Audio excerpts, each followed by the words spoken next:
Here are two pairs of notes. Both of them are thirds. Same number, same size on paper, exactly the kind of label we built last time. But listen. The first one sounds bright and hopeful, the sort of sound you would put under a sunrise. The second one sounds dark and a little sad, the sound of something going wrong in a film. Nothing about the counting we did before can explain that gap, because on paper these two are identical twins. They are both thirds. And yet your ear hears two completely different emotions. So two intervals can share the exact same number and still feel like completely different worlds. That means there has to be a hidden ingredient, something the number alone never tells you, working quietly underneath. That ingredient has a name. By the end of this lesson you will know exactly what it is, you will be able to measure it, and once you can hear it, you will never lose track of a chord again. Let us quickly line up what we already know, because the new idea sits right on top of it. In the last lesson, we counted letter names to get the number of an interval. From C up to E, we counted C, D, E, 3 letters, so that is a third. Simple, and genuinely useful. But notice what that number actually measures. It only counts how many letters you pass through. That number is the rough size, and rough is the important word. It is a real answer, but it is blurry. The way saying someone is roughly 6 feet tall is real but blurry. It cannot tell the difference between bright and dark, because two completely different intervals can wear the same number, just like our 2/3 a moment ago. So the number gets us into the right neighborhood, but never to the exact address. To sharpen that label, we need a finer ruler. We need to measure the exact distance between the two notes, and we measure that distance in semitones. That precise measurement, in semitones, is what musicians call the quality. Number plus quality, together, is where we are heading. So what exactly is a semitone? It is the smallest step on the keyboard, the smallest distance Western music normally uses. From any key to the very next key, with nothing in between, that is one semitone, and it does not matter what color the keys are. That next key might be black, or it might be white. Watch how that plays out.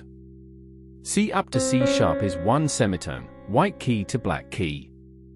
But E up to F is also one semitone, even though both of those are white keys, because, if you look, there is no key sitting between them at all. Same tiny step, just no black key in the gap.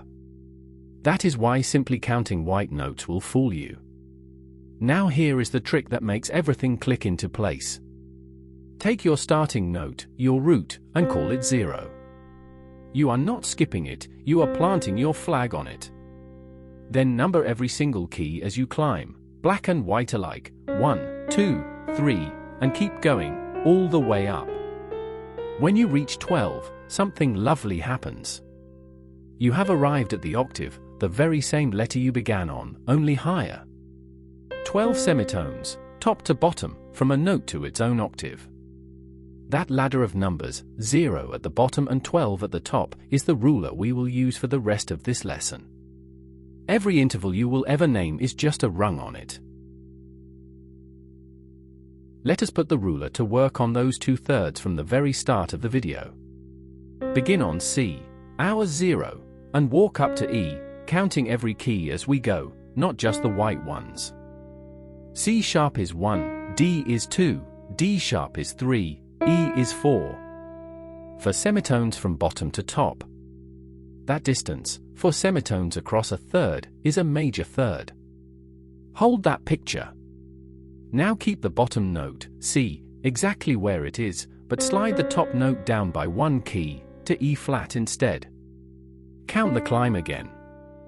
C sharp is 1, D is 2, E flat is 3. 3 semitones this time. That distance, 3 semitones across a third, is a minor third. Now look very carefully at what just happened, because this is the heart of the whole lesson. Both of them are thirds. Both span the same letters, C up to E. The number did not change at all. But one is 4 semitones wide, and the other is 3. They sit just a single semitone apart, one key, no more. And that one tiny semitone is the whole story. It is not some footnote, not a detail you can skip. It is the switch. For semitones gives you the major third, the bright, open, sunlit sound we started with. Now drop the top note by one semitone, by a single key, and you land on the minor third, 3 semitones, and instantly it turns darker, heavier, more serious. Nothing else moved. The bottom note is identical. The number on the page is identical. But the mood flips completely, like flicking a light switch from day to night. That, finally, is what quality means. It is the exact distance, in semitones, that decides how an interval actually feels. And this is the part worth holding on to. Major or minor is not some mystery of taste or feel that only trained musicians can sense. It is mechanical. It is one key, one semitone, the difference between sunshine and shadow. Move that single note and you have changed the emotion. That is real power for something so small. Now, here is a twist.